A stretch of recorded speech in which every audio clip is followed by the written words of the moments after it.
Aloha all. It's Samana with Unconventional Insights. We're in December, the time of Sag, all the fires out. This is exciting. So I struggled with what am I doing my podcast on this week? I just wasn't feeling anything. Then I started hearing a couple people, my mom and some of my clients, and talking about how already it's only the beginning of December and they're starting to feel that Christmas stress. And I'm thinking, what has happened to the planet that this holiday causes stress and so much unhappiness? It's not the intention of it. I look at the holiday means to me getting together with friends and family, eating food that you like, sharing time together, lots of different colored lights and shiny tinsel and garland and laughing and having fun and just being together. It's not about spending money. So we need to remember this.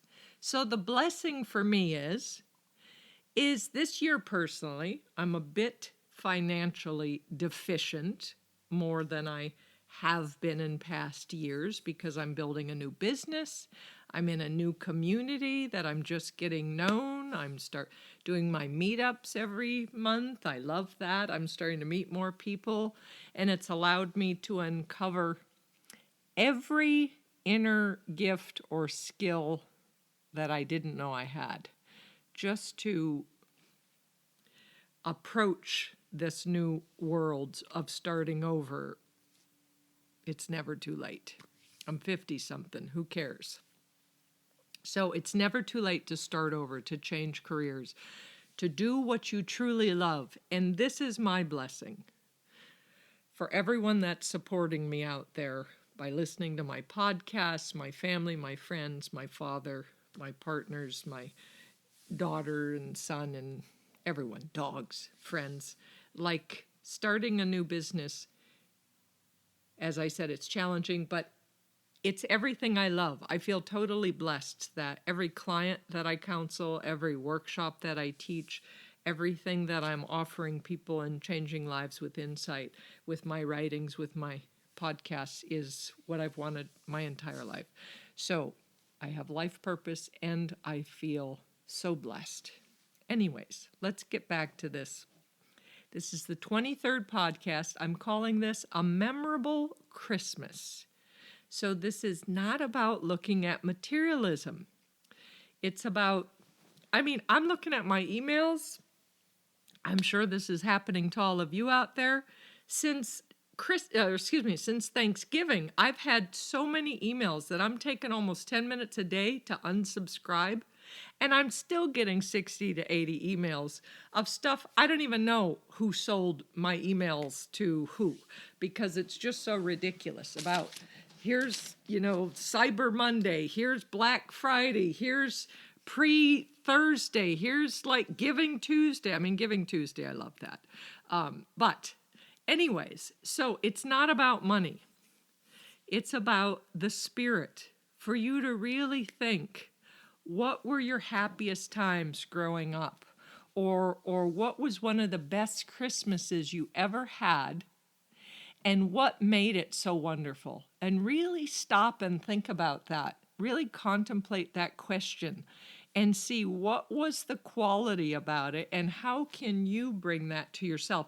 If you live alone and you're on your own and you're single, and you just have your cat or your roommate or whoever, your dog, or if you're filled with friends, with partnership, with marriage, with kids, small kids, older kids, you and your parent, however it is, find ways to bring that true memorable Christmas, that true Christmas spirit this year. Because with the politics and everything going on out there, it's crazy. I'm telling you, that I'm finding, where I always read the latest news every day, that I have very little tolerance for it, that there's not enough reserve in me to deal with all the confusion and garbage out there. So I'm actually giving myself permission to have a fast from politics for a while until I see anything concrete that really matters. I mean, I still glance and I still read part of my articles because I can't stay in the dark. I think it's our personal responsibility to know what's happening. But when I'm like the other day reading this long article right before bed, I'm thinking, I stopped myself. What am I doing? How am I going to sleep after reading that? So just allowing that spirit of the essence of community, of connection, of like spending time with the people you love most. Like that's what it's about. Like I want to have an open house, a little potluck open house. So it doesn't cost anyone too much on the 21st at my house. If you're anywhere in South Austin between 2 and 9 o'clock at night, I go to bed early. Like I just want people to stop by. Hopefully I'm going to make cookies with my daughter beforehand, so we'll have something for you. And I just want to see people. I just want hugs. I want to just check in for a minute, laugh, hold hands, just see everybody I love. That's what I want for Christmas. Okay, so let's get back to this.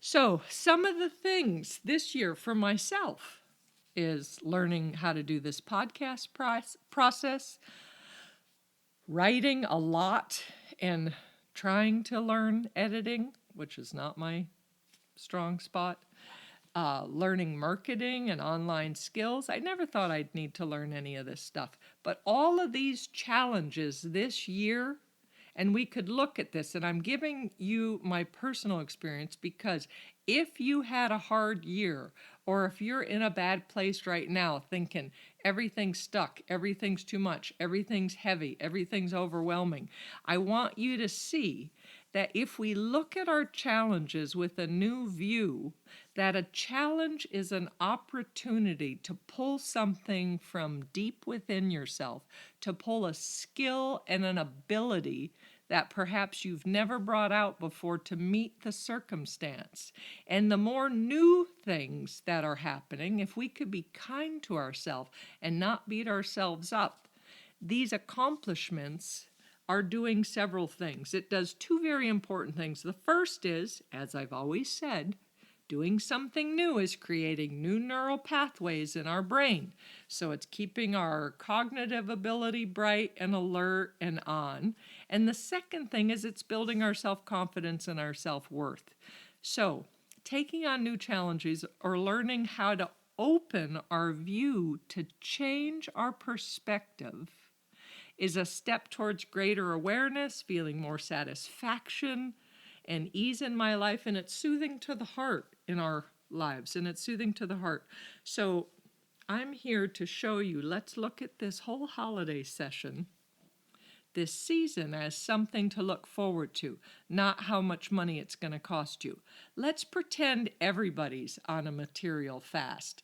And what if I challenged all of you listening to this, even with little kids or teenagers saying they want these $300 games and all this other stuff? What if you try this, have a family meeting, see how this would be? Because this is what I guarantee. If you're used to spending money on your family and your friends and your kids and your parents and all of that stuff, in place of you personally showing up with quality time, and even if they live at a distance, even a phone call. Like, let's plan where we both have our coffee or we both have our glass of wine, and we either do FaceTime or we do a phone call, and we just schedule it in to catch up. I do that with my friends. I have my friend and we have a meeting Sunday to catch up. I haven't talked to her in a while. She's living in Boston. Like, I plan phone dates to catch up with people I care about. I want to know what's happening in their lives. So do that. But I'm given personal time instead of here's this money. So now I want you to look at this, try this exercise. Look at any circumstance that you are in right now that may be challenging or frustrating or feels like it's not changing in any way. And I want you to make a list of at least 3 things, if not more, but a minimum of 3 things that you're learning from this, or how is it affecting you in a positive way? How are you growing from this? So the challenging circumstance that you are labeling as frustrating, as I can't get anywhere, I don't want to talk about it. I want you to now do homework or in your journal, and I want you to write at least 3 things you're learning different about yourself. How are you showing up differently or responding, or what have you learned that you can crystallize in a positive way so that you so it's not just a waste of time. This is how we have to do this. So giving the mind questions to ponder. Excuse me. A few of these, there's some mold in the air. I could tell I have these allergies today. Anyways, giving the mind questions to ponder keeps our mind focused and keeps us out of trouble, keeps the mind out of trouble, so it stops its relentless beating us up and criticizing us that we're not doing enough, we're not good enough. It goes on and on. Give the mind deep contemplative questions so that it has focus throughout the day, throughout the week. Whenever you notice it's beating you up, okay, now back to Christmas. Regardless of if you have a lot of money or not, what about challenging yourself to give more personal effort of quality time to those that you love instead of material objects and stuff? Stuff just breaks, it gets lost, we lose interest. Yet spending time with someone you care about covers most people's primary love language. Since this is my top love language, quality time, I'm a master at offering ideas that don't cost money or is minimal investment to having fun with someone. So, unfortunately, when I was running my business and being a single mom, single parent, I often used material things to compensate by buying expensive gifts for my daughter or family or friends, or too many things, too much stuff. And what I found was what I sacrificed was actual presence of moment, was actual giving of myself and my undivided attention, because I was spread too thin. And although I've always been conscious to a point, yet I am hoping I'm continually evolving in more presence and awareness. I hope that's the goal for all of us. I know that I missed out on moments by saying, here's a gift, by getting caught up into what am I going to buy? How am I going to wow them? They're going to love that. And again, it's the moment. Like, think of the moment of opening. My daughter wanted a new computer. What is that like? That moment of, isn't this fabulous? And the next moment, it passes. But to have several moments where you're doing something together that matters, that you're just enjoying each other and laughing and sharing and talking story and catching up, that matters so much more. But even with my busyness, I always made certain I did little habits that I always incorporated come holiday time when it came to my daughter, Miley. So when she was younger, we would spend a day of baking. Of course, she's a pastry chef now, but we would make cookies, or we would spend time decorating. So depending on your children's age, if they're very young, I would say for the younger kids, it's easier that you make the cookies, but you could let them do the cookie cutter. Even 2 and 3-year-olds to a point can do that, and it's fun. 2-year-olds pushing it. 3 and 4-year-olds can do it. So help them with the cookie cutter, and then you trim it for them, and then bake it, and then let them decorate it. But I want to remind you of something, parents out there, or even if you're doing this with your niece and nephew or your grandkids or whatever, is don't get attached to the outcome of what the cookie looks like, right? It doesn't matter. This is about them being creative and discovering what their own little style is. This is about having fun, not doing it right. Don't draw within the lines. Let's go beyond the lines. Let's not create sheep. Let's cultivate uniqueness and cleverness and creative and all of that fun stuff. Okay, so another idea, if they're old enough to operate a camera. I love this. So each person has a camera.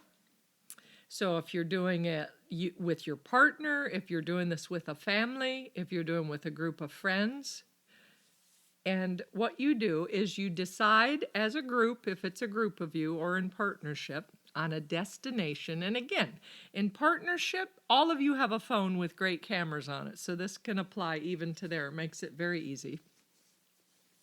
So you decide on the destination, if it's going to be outdoors, if it's going to be at a mall with people watching or in your neighborhood, and come up with a theme.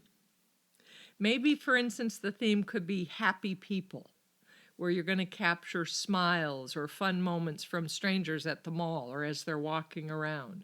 Or say the theme is our neighborhood, and the pictures are of as many images that show what you love about your neighborhood. And again, for kids, this gives you lots of insight. This could be very fun. Also, if the weather's bad, since it changes on the mainland all the time, you can do this in your home with the theme of why I love my home. And if you're in an apartment or a huge house with a backyard or whatever it is, everybody has a camera or they have their phone. And what you do is you download it on your computer or you look through the phone, and you could either as a group or together decide which ones are the best. And then you have them printed up. You could go to CVS, you could go to Walmart. There are so many places that do cheap printing of photos once you've decided what you want. And then you come home. So this could all be done in one day, or this could be done over 2 different events of fun and adventure. And then you buy photo albums. I know, a little outdated, but wonderful, and kids love this. So do big kids. I love photo albums.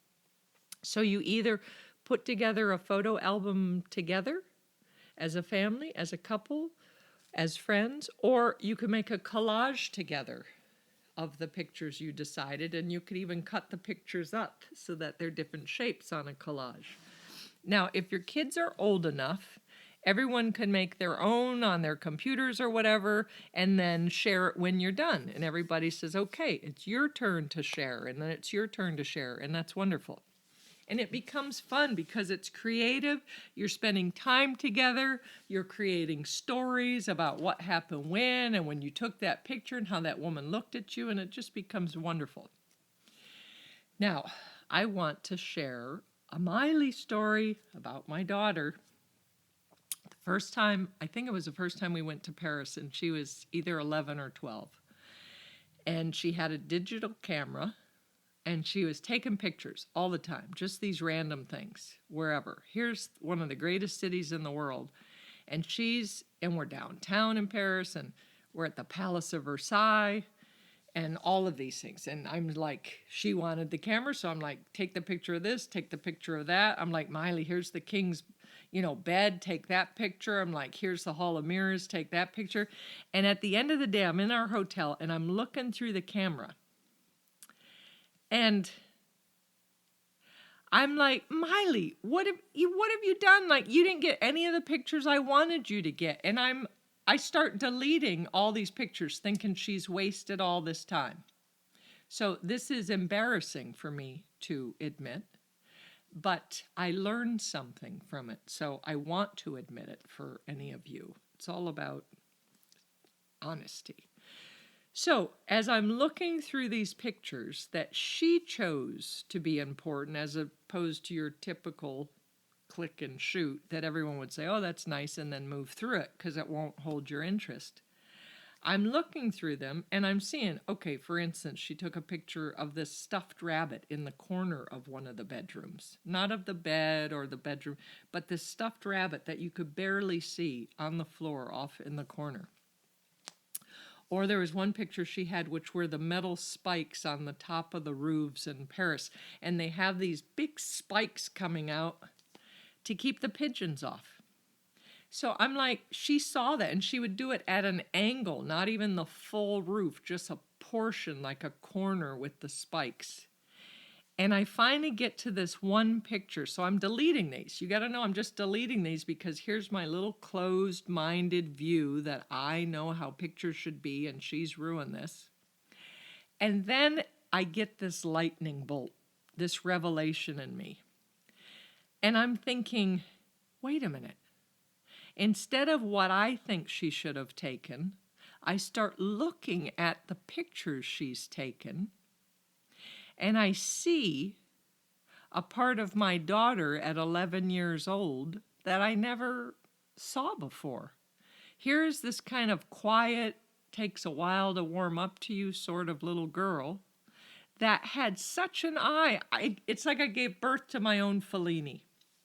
I see this one picture she took that I still think should be printed up in a museum somewhere. It was so brilliant.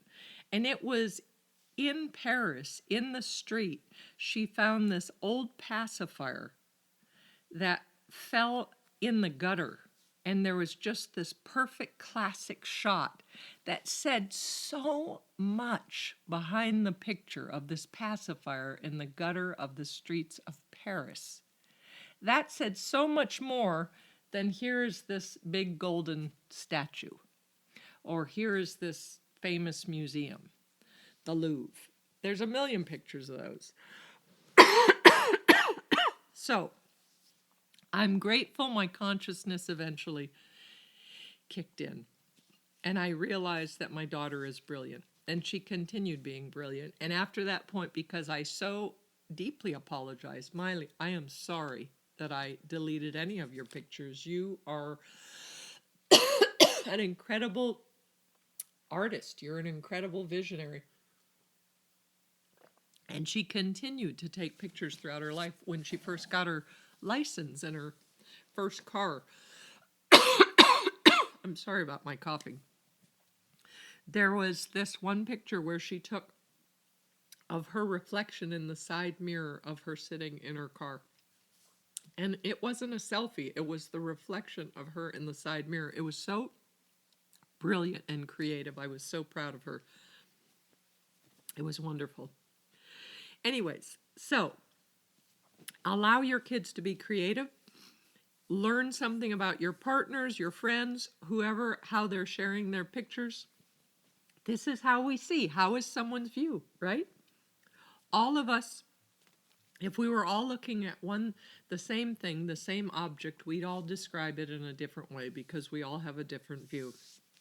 So through pictures, we really get to see that uniqueness of how the people we care about see things. And I think it's a wonderful thing. So using that as an adventure, a camera adventure. Okay, other ideas of bringing in this memorable Christmas. Another idea is like with older kids or mothers, aunts, grandmas, your daughters. This could also be for sons. This is not just a feminine thing, is to have a tea party or a Christmas tea. My stepmother, Nance, raised Miley since she was 2 years old with tea parties, and my daughter appreciates it a lot. I love high teas. I love going to London and having high teas. We've had many tea parties. Some of my graduations for my esthetician program, we would celebrate with a high tea.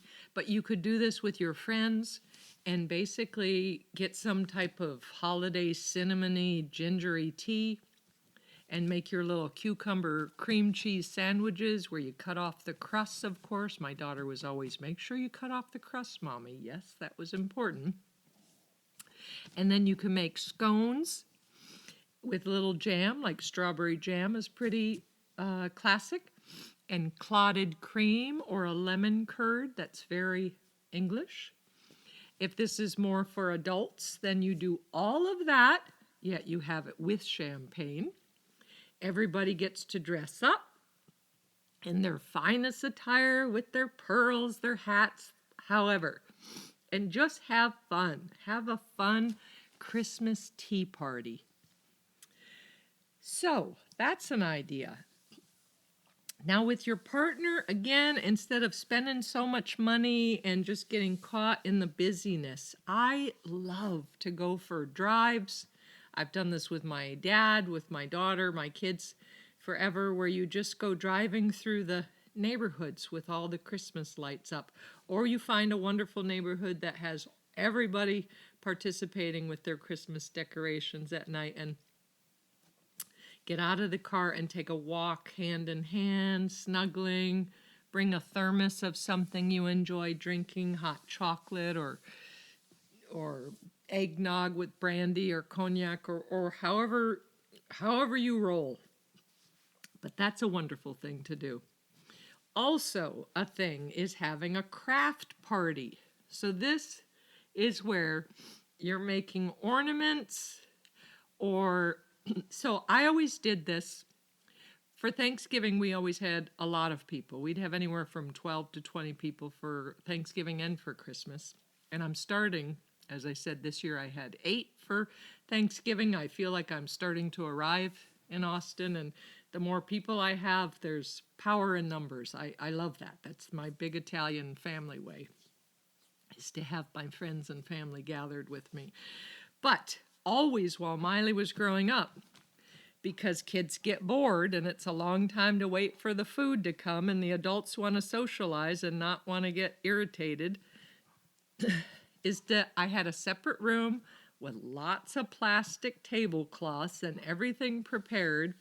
And I'd either buy those little fake mini trees, they're like a foot high, and you could get them from like Hobby Lobby or from the dollar store, or you could get wreaths. Again, they have them fairly cheaply. And random decorations where you could have the parents bring decorations, or you could buy some cheap things. And you have the kids tell them how this works, and everybody has their own tree to decorate. So Thanksgiving, this was wonderful because here it is the day after and it's all about Christmas now. But to have a little tree for their bedroom, or a wreath for their bedroom, or a wreath for the door. And all along they're sharing stories, you're playing Christmas music, they're catching up, you're laughing. It's a wonderful thing to do. So,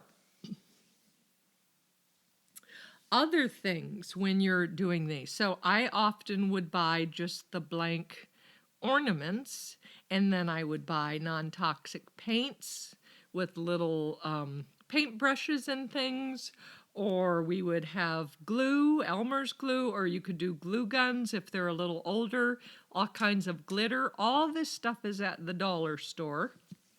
And again, there's so many treasures that you could have around your house, like in old junk drawers. Like, see how creative you can get. You could have a group of friends get together and everybody brings their costume jewelry, which some of that costume jewelry is a fortune nowadays. It's amazing, but you come and you repurpose all this jewelry. You could make necklaces or bracelets or little pins or earrings. And the clasps and the tools are all cheap. Again, Hobby Lobby, Michael's, stores like that, it's very inexpensive. I still have my little jeweler tools, and they don't cost a lot at all. And I'm sure all of this is on Amazon too, but not thinking in terms of going overboard and spending so much money. Again, remember, this is about, like, have everybody chip in and bring what they have.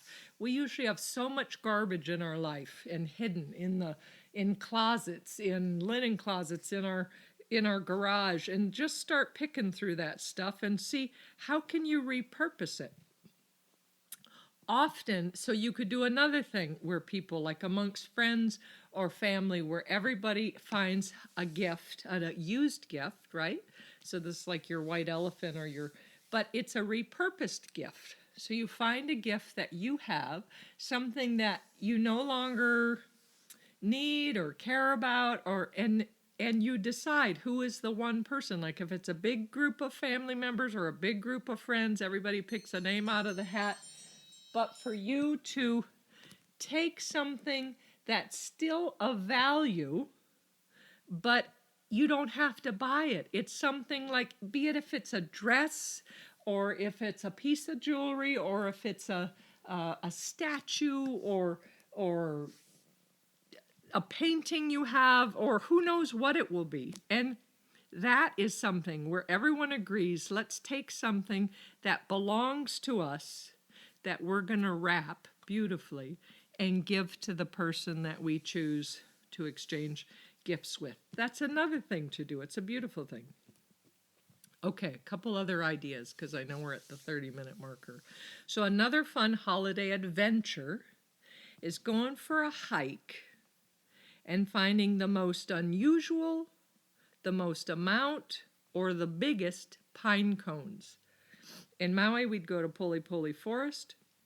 We did this every year since Miley was young till she was older. When I was single, I did this with my friend or whoever I was dating. And I'd go up there and we'd find these pine cones and bring them home and decorate them around our house. It's a wonderful game for kids because, again, you're keeping their mind focused. Okay, who's going to find the most pine cones? Or if you don't want to bring 20 pine cones home, then say, who's going to find the biggest one or the prettiest one or most unique one? You could just frame it however you want. But this is a beautiful thing. And then pack a lunch, pack a little picnic lunch with your favorite drinks and snacks, and make a day of it.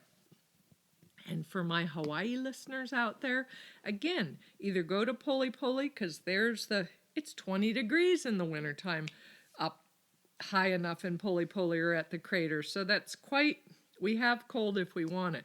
But you could go to the beach and you could do this same adventure where you're looking for shells, where there's not always a lot of shells, but there's different unique rocks, or there's polished glass pieces where everybody collects that, or whatever things of nature that are not live that you can find, and then you share that with your kids, with your partner, with your friends when you get home, and then either get like a cheap $2 glass jar that you put it in, or something creative that you turn it into a decoration. Okay, so this is my favorite holiday quality time craft or idea.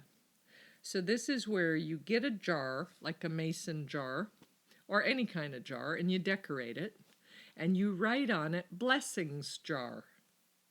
So, together with your partner, with your friends, with your parents, with your kids, with just yourself, I've done this with myself for years, that you sit down, everybody has their pieces of paper and their pen, and you think of throughout the year all the blessings that you have. And with each positive thing that you could think of that happened to you, if your kids got an A on their paper, or if they hit a home run in their sports, or if your partner got that job they always wanted to, you're finally living in the house of your dreams, or that you met each other, or you finally taught the workshop you've wanted to since you were 20-something years old. All of those are blessings. So think of every blessing that you can, and on individual pieces of paper, you put it on the paper and you fold it up and put it in the blessing jar. And then on New Year's Eve or on New Year's Day, you read this together. For myself, because I've done this for years, one of my students actually gave me this blessing jar 6 years ago. It was very sweet of her, and she decorated it with nice little gold glitter. I love my gold. And every year I would do this.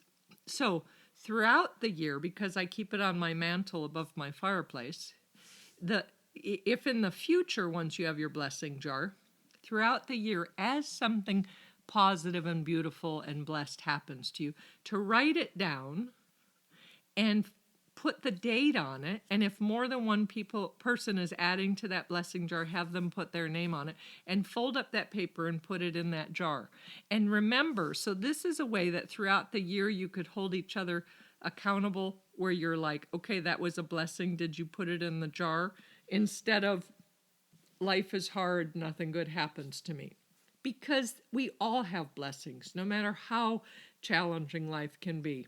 And this is where I want you to keep your mind, in that expansive awareness, in that gratitude, in that I'm happy to be alive place. So, blessings with that. So, I had my appendix taken out this year. I'm grateful it didn't burst. I'm grateful I healed so quickly. I'm grateful I got to go back to Ohio and spend a week with my family and my mom, and it was a great visit. Like so many blessings happen from a crisis. And just to remember to spin your mind in the way to gratitude, to open that up. So doing that is a beautiful thing. So it's a beautiful tradition to have time spent together. And it reminds us that even when life is hard, there are always blessings to focus on. So remember that. Let's make this the greatest Christmas spirit, authentic spirit ever. Don't think in terms of materialism.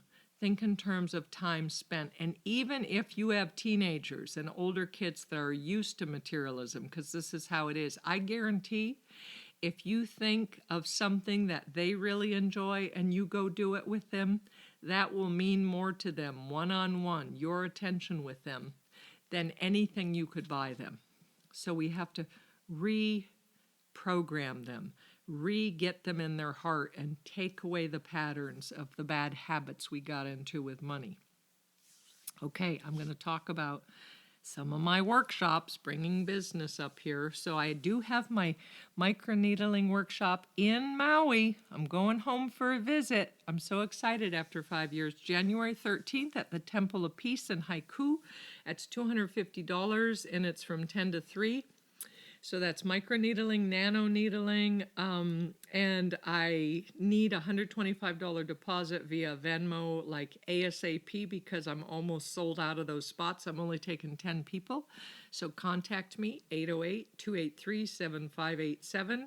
You'll see me, Samana Benedetti, on Venmo, or I have so many ways you could pay me. So contact me. And if you know of someone that might be interested, please tell them about it. Or someone going to Maui that time, there you go. And it does come with a certification. I also sell the microneedling starter kit, so that comes with a medical grade microneedling derma pen. I've used mine for 4.5 years. This is a strong, exceptional, it's the same model they sell to physicians, except with your starter kit, you get 5 nano needles if you're an esthetician, because that's what we legally use.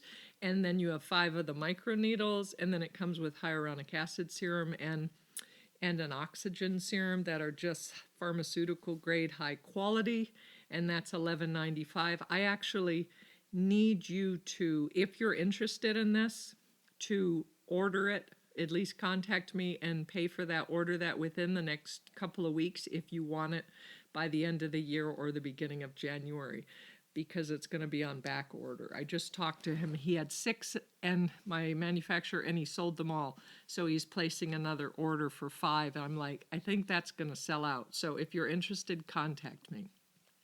Also, in January, after we've eaten all the sugar and carbs and alcohol and cookies, and it goes on and on and on for the holidays, your body will be screaming at you wanting to do a cleanse and get healthy for 2020 and be at your best optimum sharpness and open-heartedness. And we do a 30-day cleanse, my customized cleanse, and we're going to do physical, mental, emotional detox, and that comes with lectures. So I'm doing this in-house. I'm only taking 6 people, and this is going to be Thursday nights from 6:30 to 9. and I'll have your little alkaline broth soup to serve while we're doing this. And each week we're going to do movement and meditation. We're going to check in. Then I'm going to do a lecture on education of this, and that is for 4 weeks. That's going to be January 23rd, 30th, February 6th, and 13th. That is $300 a person. Now, this is also something that I offer a certification for. That's called Total Client Renovation Certification, and that's for anyone in the healthcare profession, so estheticians, massage therapists, life coaches, nurses, personal trainers, all of that. Now, this is for now, and we do one-on-one. We could do it via Skype, FaceTime, or Messenger. And again, that's going to be 2 hours a week for 4 weeks with this customized full-on tech support to get you through this and alter it. It does come with supplements. That's an additional cost. So right now I'm charging $500. I am raising that to $750 as of February 1st. So if that is something you want to do for this certification for your own, either to help clients or for yourself, pre-order that now, and then we'll schedule it whenever you're ready throughout the year. So, yes, and I have a whole packet that my nephew and my friend David, with their support, with their skills, their Capricornian skills, they're helping me be so refined and polished. And so, yes, I have that packet to send to you once you sign up for that. Also, I have David Garrison and I are teaching our first one was extremely successful. I talked to 3 of the women last night. They've all had incredible success still. They're still unwinding and learning everything they've learned, still processing everything from their workshop. But we're doing one on February 8th and 9th. That's a Saturday and Sunday from 10 to 5 with a healthy lunch included. And it is an intensive. And that is $300 or 2 people. I don't care if it's a couple or friends for $500. So this is singles and couples are welcome. It's highly beneficial. We're going to teach you so many exercises and conscious communication skills. You're going to process your past. You're going to clear out everything that doesn't work. You're going to define what you want, who you are, what you need, and you are going to have the ideal relationship, regardless if you're already in it. You're going to redefine it, or if you want to create something new. And finally, I've been getting a lot of insight counseling clients. I love that. I feel my purpose so fulfilled. So if you or you want to bless someone you know of that needs a new perspective and a more fulfilling life, my sessions are $100 for an hour or 2 sessions for $150. And again, I won't turn anyone away. I will offer a sliding scale if you need it. I don't spend a lot of time with anyone. We usually get to things fairly quickly. The longest I've ever needed to counsel anyone is 8 consecutive sessions. And so, yeah, we bottom line it pretty quick. That's what makes me different from most people. And we're going to redirect you in the right way. So I hope that this podcast, this topic, was inspiring. I hope that you're challenged to do something different this holiday.